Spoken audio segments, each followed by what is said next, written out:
हाँ बच्चों, previous class में अपन ने एन फैक्टर निकालना देखा था और एन फैक्टर किस जगह काम में लेना है वो टॉपिक अपन आज देखेंगे। तो आज अपन देखेंगे इक्विवेलेंट कॉन्सेप्ट, जहाँ एन फैक्टर आपके काम में है।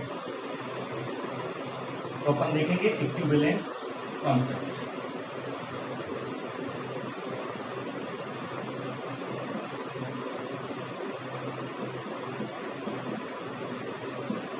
देखो, इक्विवेलेंट कॉन्सेप्ट का नाम आते ही दिमाग में मोल कॉन्सेप्ट भी आता है। तो सबसे पहले तो डिफरेंशिएशन कर लेते हैं कि इक्विवेलेंट कॉन्सेप्ट और मोल कॉन्सेप्ट में डिफरेंस क्या होता है। मोल कॉन्सेप्ट का मतलब होता है कि आपको बैलेंस केमिकल इक्वेशन चाहिए। बैलेंस केमिकल इक्वेशन नहीं है तो मोल कॉन्सेप्ट नहीं होगा आपके पास। जैसे मैं बताऊं, अगर मोल कॉन्सेप्ट अप्लाई करते हो, जैसे एक रिएक्शन है A plus B will give C plus D.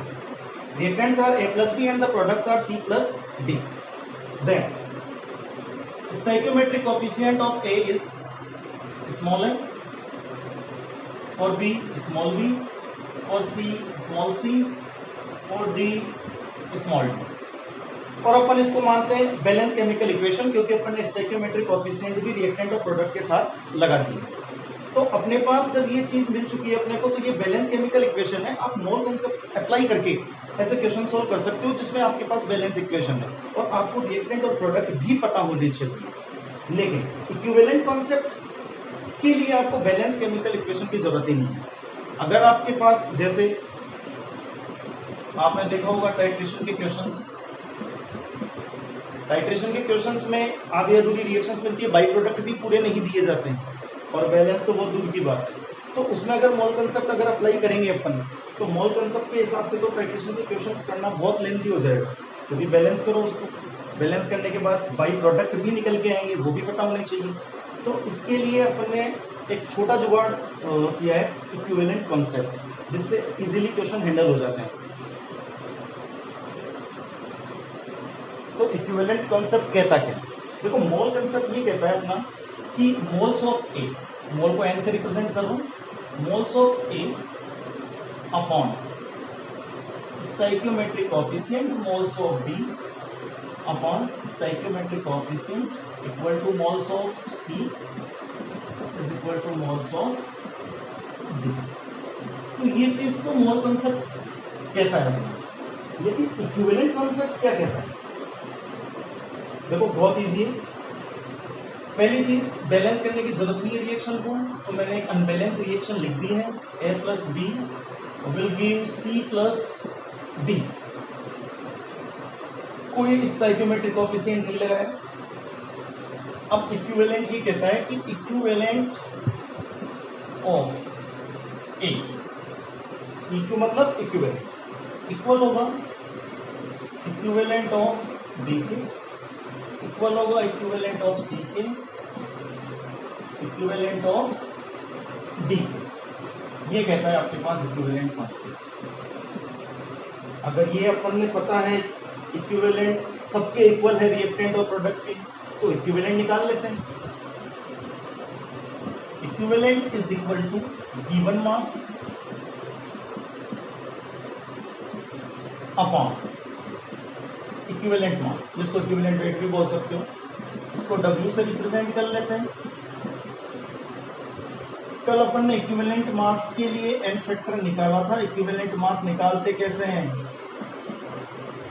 Molar mass upon n factor, molar mass upon NF। यानी कि इक्विवेलेंट मास के लिए ये फॉर्मूला जो अपन ने लिखा है, अगर ये वाला फॉर्मूला मैं यहां अप्लाई कर दूं, तो देखो इक्विवेलेंट का फॉर्मूला क्या निकल के आएगा सामने, W upon molar mass into n factor, यही आएगा।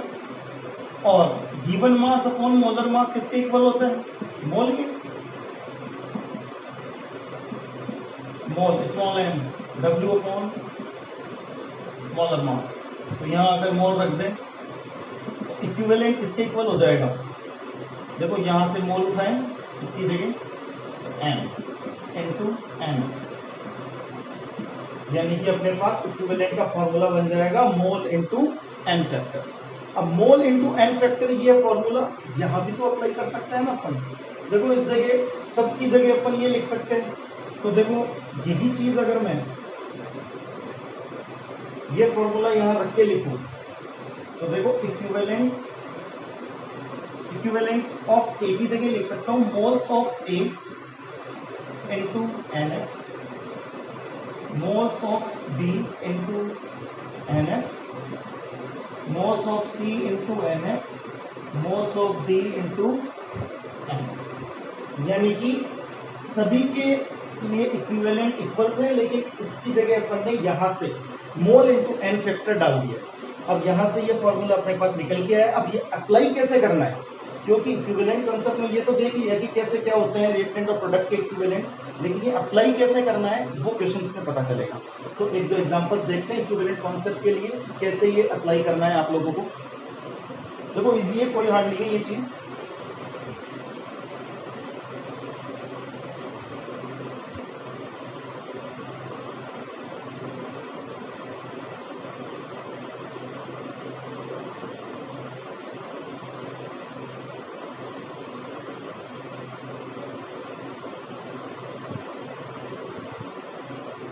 देखते हैं,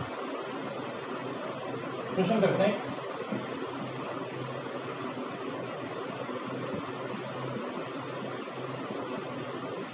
find the moles of KMnO4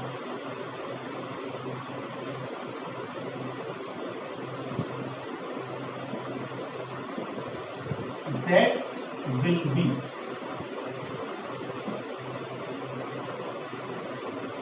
needed to react with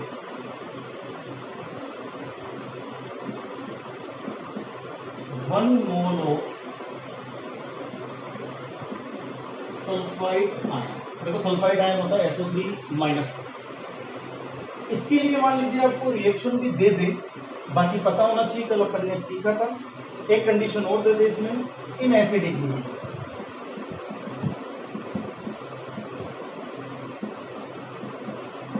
तो कल अपन ने देखा था एसिडिक मीडियम में KMnO4 कैसे बिहेव करता है। तो KMnO4 प्लस रिएक्ट किससे कर रहा है, देखो ये दे रखा है, क्वेश्चन में दे रखा है, एक ही मोल लेना है, एसिडिक मीडियम है। और एसिडिक मीडियम में कल ही अपन ने देखा था कि KMnO4 हमेशा बनाता है Mn2+।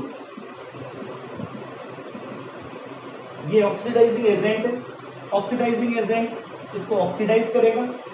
अब देखो सल्फर यहाँ पे ऑक्सीडेशन स्टेट निकाले सल्फर की, तो X मान ले, और ऑक्सीजन -2 इंटू 3, टोटल चार्ज है -2, X इज इक्वल टू 4, यानी कि सल्फर इसमें +4 स्टेट में, ये ऑक्सीडाइज करेगा इसको। तो सल्फर +4 से ऑक्सीडाइज होके कितने में जा सकता है, क्योंकि सल्फर +5 में जाएगा नहीं, सल्फर स्टेबल स्टेट में जाएगा +6, यानी कि सल्फर की मैक्सिमम वैलेंसी होती है 6, या ऑक्सीडेशन नंबर बोल सकते हो आप। तो यहां से ये +4 से किसमें कन्वर्ट होगा ऑक्सीडाइज होके, +6 में। देखो ऑक्सीडेशन का मतलब ही है increases of oxidation number, oxidation state. तो अपने पास जब इसकी ऑक्सीडेशन स्टेट इंक्रीज होगी तो 4 से अगर ये 6 में जा रहा है तो ये सल्फाइड से क्या बनाएगा, सल्फेट, जहां इसकी ऑक्सीडेशन स्टेट होगी +6, यानी कि +4 से +6। देखो ये दी हुई भी हो सकती है रिएक्शन, हो सकता है आपको जहां तक दे दे और इसका बाई प्रोडक्ट आपको बनाना पड़े, तो कोई ज़्यादा हार्ड नहीं है। ये ऑक्सीडाइजिंग एजेंट होता है। जब अपन टाइट्रेशन के क्वेश्चंस करते हैं तो इतना तो पता रहता है कि KMnO4 एसिडिक मीडियम में क्या देता है, किसको ऑक्सीडाइज करता है, ऑक्सीडाइज होने के बाद कितनी ऑक्सीडेशन स्टेट में कौन सा एलिमेंट जा सकता है। प्रोबेबिलिटी है कि 4 से 6 में ही जाएगा, 5 में नहीं जाता है सल्फर। तो अपने पास है कि सल्फाइड से सल्फेट इसने बनाया। पूछा क्या, find the moles of KMnO4। तो KMnO4 के तो अभी अपने को मोल फाइंड करने। इक्विवेलेंट कॉन्सेप्ट क्या कहता है, अप्लाई करो, equivalent of KMnO4 is equal to equivalent of sulphide ion. आगे इसको डिराइव करें, moles of KMnO4 n into n factor, ऐसे ही moles of SO3 - 2n into n factor. अब देखो आगे चेक करते हैं इसको। मैंगनीज, KMnO4 में मैंगनीज कौन से स्टेट में है? +7। कल किए थे अपन ने 2-3 एग्जांपल इसके n फैक्टर के प्रीवियस क्लास में। तो +7 देखो निकाल लो।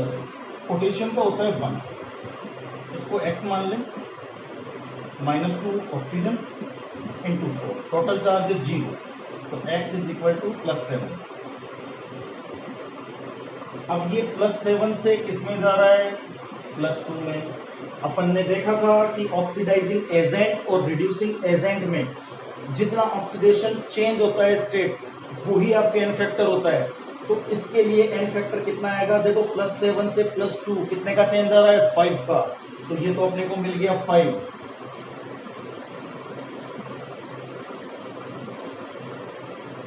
और ये अपने को 5 मिल चुका है। अब इसके मोल अपने को क्वेश्चन में दिए हुए हैं। देखो इसके मोल क्वेश्चन में दिए हुए हैं 1, और n फैक्टर अब आपको निकालना है। +4 से किसमें जा रहा है? +6 में। कितना चेंज आ रहा है? 2। तो इसके लिए n फैक्टर कितना आएगा सल्फर के लिए? 2। देखो ऑक्सीडेशन में स्टेट ऑक्सीजन की तो -2 यहाँ पे है, वहां पे भी हुई है, चेंज केवल सल्फर में आ रहा है। तो अपने पास यहाँ n फैक्टर सल्फर के लिए सल्फाइड आयन में कितना हो जाएगा? 2। अब मेरे हिसाब से अपन इजीली निकाल सकते हैं moles of KMnO4 is equal to 2 upon, और यही अपने पास आंसर है। देखो कितना इजीली सोल्व हो गया। ये तो आपको समझाने के लिए इतना थोड़ा टाइम लगा है, बाकी अगर आपके समझ में आ गया है तो ऐसे क्वेश्चन आप 1 मिनट में सोल्व कर सकते हो।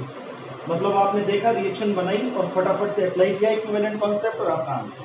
और इसी को ही अगर आप मोल कॉन्सेप्ट से करने बैठोगे तो आपको पहले तो बैलेंस करना पड़ेगा, बाई प्रोडक्ट बनाने पड़ेंगे, क्योंकि टाइट्रेशन रिएक्शंस में बाई प्रोडक्ट होते हैं बहुत सारे, और फिर आपको बैलेंस करने के बाद मोल कॉन्सेप्ट अप्लाई करना पड़ेगा। तो अपन अगर इक्विवेलेंट कॉन्सेप्ट लगाते हैं तो बहुत इजीली हैंडल हो जाता है।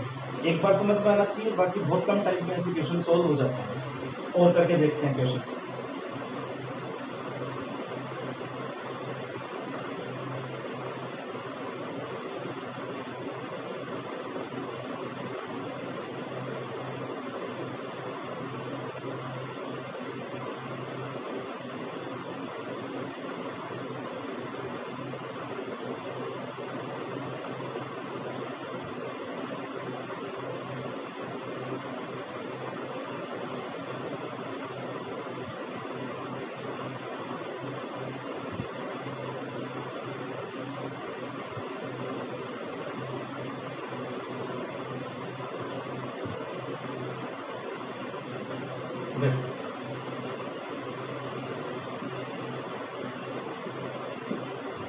Calculate the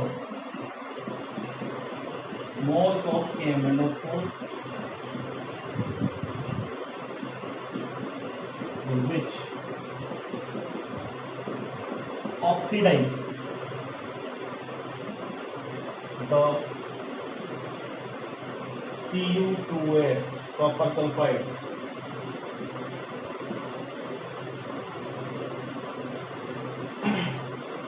which oxidize the 1 mole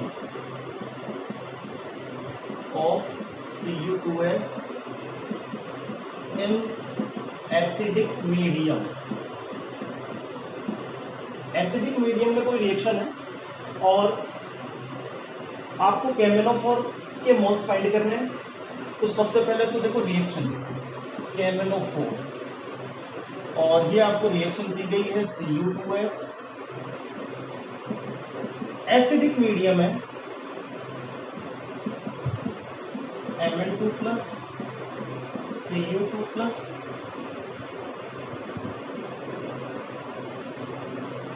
और साथ में दे दिया SO2। देखो ये रिएक्शन क्वेश्चन के साथ ही आपको मिलेगी ये वाली तो। बाकी नहीं भी दे तो आपको पता होना चाहिए कि MnO4 आपके रिड्यूस होता है क्योंकि खुद ऑक्सीडाइजिंग एजेंट है Mn2+ में, और यहाँ से सल्फर SO2 में कन्वर्ट हो रहा है यानी ऑक्सीडाइज हो रहा है, क्योंकि ये इसको ऑक्सीडाइज ही करेगा। ये इसको क्या करेगा? ऑक्सीडाइज। तो ये अपने को पता है कि ऑक्सीडाइजेशन में हमेशा इंक्रीज होती है ऑक्सीडेशन नंबर, तो यहाँ से इंक्रीज होती ही जाएगा ऑक्सीडेशन नंबर। वैसे दी गई है क्वेश्चन में ये रिएक्शन, तो अपन फाइंड कर सकते हैं कि MnO4 के मोल्स। देखो कैसे, इक्विवेलेंट कॉन्सेप्ट लगाएं। Moles of KMnO4 into N factor is equal to moles of Cu2s into N factor।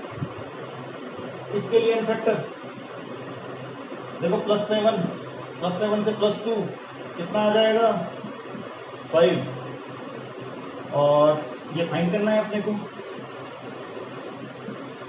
Is equal to, question में दे रखा है कितना? 1 इनटू, अब है N फैक्टर। अब देखो N फैक्टर के लिए सबसे पहले कॉपर में चलते हैं। कॉपर यहाँ पे +1 ऑक्सीडेशन स्टेट में, x इंटू 2 प्लस सल्फर की होती है -2 इज इक्वल टू 0, तो x इज इक्वल टू +2। तो कॉपर +1 स्टेट में है और ये जा रहा है +2 में। कितने में जा रहा है? +2 में। तो +2 में जा रहा है तो change in oxidation state of copper is 1। Then sulphur यहाँ पे ऑक्सीडेशन स्टेट है -2। अब ये -2 से जा रहा है देखो कितने में? +4 में। यहां -2 है इसकी, यहां -2 है, यहां से ये किस में जा रहा है? +4 में। अब देखो -2 से +4 तक जाने में कितने इलेक्ट्रॉनों का एक्सचेंज होगा? देखो यहां से ये लूज करेगा इलेक्ट्रॉन, और वो भी कितने? 6 इलेक्ट्रॉन। अगर ये 6 इलेक्ट्रॉन लूज करेगा यहां से, तो अपने पास +4 ऑक्सीडेशन स्टेट आ जाएगी सल्फर की। देखो दोबारा समझना, ये -2 में है, -2 से +4 में जाना है तो कितने इलेक्ट्रॉन लूज करने पड़ेंगे इसको? 6 इलेक्ट्रॉन। यहाँ कॉपर +1 से +2 में जा रहा है तो कितने इलेक्ट्रॉन लूज करने पड़ेंगे? 1। लेकिन कॉपर कितने हैं? 2।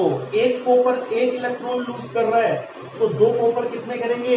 2 इलेक्ट्रॉन। तो total change in oxidation state कितना आएगा? देखो 6 इलेक्ट्रॉन तो सल्फर के लिए, यानी सल्फर के लिए 6 इलेक्ट्रॉन लूज करेगा सल्फर, और कॉपर 1 करेगा, लेकिन 2 कॉपर कितने करेंगे? 2 इलेक्ट्रॉन। देखो Cu2 है, एक कॉपर 1 Cu2+ में कन्वर्ट हो रहा है 1 इलेक्ट्रॉन लूज करके, तो 2 कॉपर कितने करेंगे? 2 इलेक्ट्रॉन करेंगे।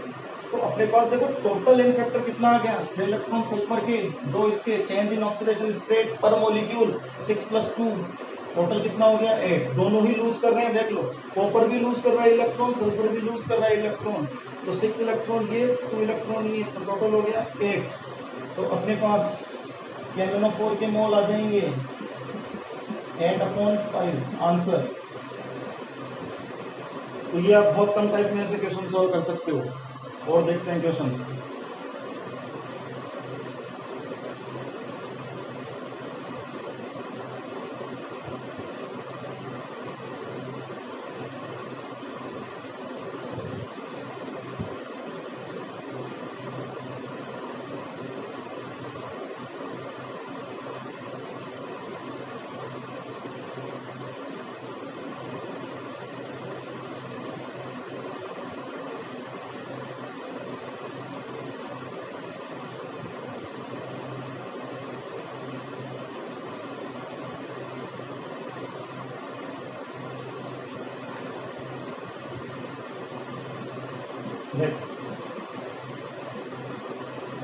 Find the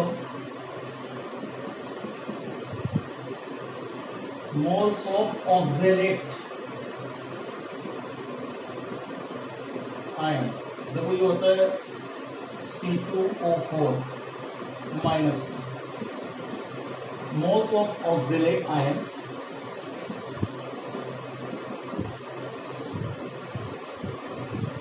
which are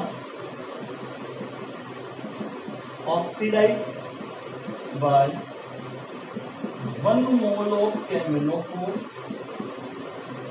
या फिर अपन कर देते हैं आपकी बार MnO4 minus in acidic medium. Acidic medium में आपके 1 मोल MnO4 आयन कितने मोल ऑक्सलेट आयन को ऑक्सीडाइज करेगा? अब सबसे पहले ऑक्सलेट आयन होता क्या है? C2O4 -2। ये कह रहा है कि इसका तो एक ही मोल है एसिडिक मीडियम में, और एसिडिक मीडियम में अपने को पता है कि MnO4 माइनस यानी मैंगनीज यहाँ प्लस लेवल स्टेट में है तो Mn2 प्लस में कन्वर्ट होता है। अब ये इसको ऑक्सीडाइज करता है CO2, इसमें करता है CO2। तो आपको बाई प्रोडक्ट बैलेंसिंग इसी की जरूरत नहीं है, आपको क्या पूछा है? ऑक्सलेट आयन के मोल्स निकाल लो इसके रेस्पेक्ट में। तो moles of C2O4 ion into N factor is equal to moles of MnO4 minus ion into N factor। अब देखो ये तो अपने को निकालना है N फैक्टर पता कर सकते हैं यहाँ से। देखो C2O4 में कार्बन की वैलेंसी पता करो, कार्बन को X मान लेते हैं वैलेंसी into 2 प्लस ऑक्सीजन की -2 into 4 is equal to total charge कितना है? -2। तो 2x is equal to 6, x is equal to 3। तो यहाँ कार्बन कितनी ऑक्सीडेशन स्टेट में है? +3 में। यहाँ कार्बन कितनी ऑक्सीडेशन स्टेट में है? +4 में।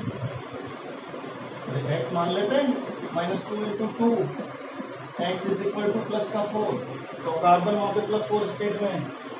अब मैंगनीज का अपन पहले भी 2 क्वेश्चन में देख चुके हैं, ये +7 में है, +7 से जा रहा है +2 में।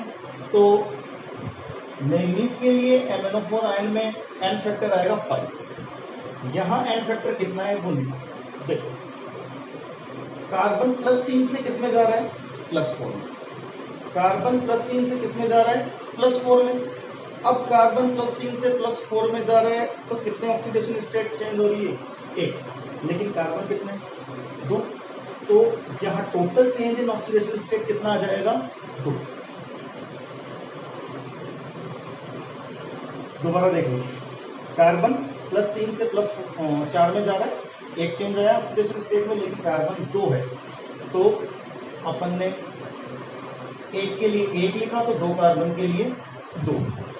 अब यहां से मैंगनीज का +7 है, वहां पे +2 है, तो सीधा सा है 5 वाला N फैक्टर, और इसके मोल्स दे रखे हैं आपको 1 मोल इंटू 5। तो मोल्स ऑफ ऑक्सलेट आयन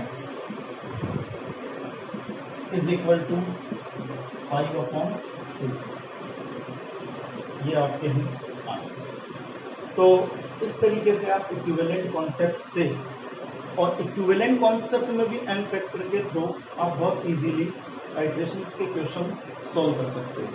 और भी क्वेश्चंस हैं जिनको आप अच्छे से सॉल्व कर सकते हो। आपके पास कोई भी इस टाइप का अगर टाइट्रेशन का क्वेश्चन है जो आपको पता ना हो, balance chemical equation, by product पता ना हो, तो कुछ चीज़ें याद रख के आप इजीली हैंडल कर सकते हो इन क्वेश्चंस को।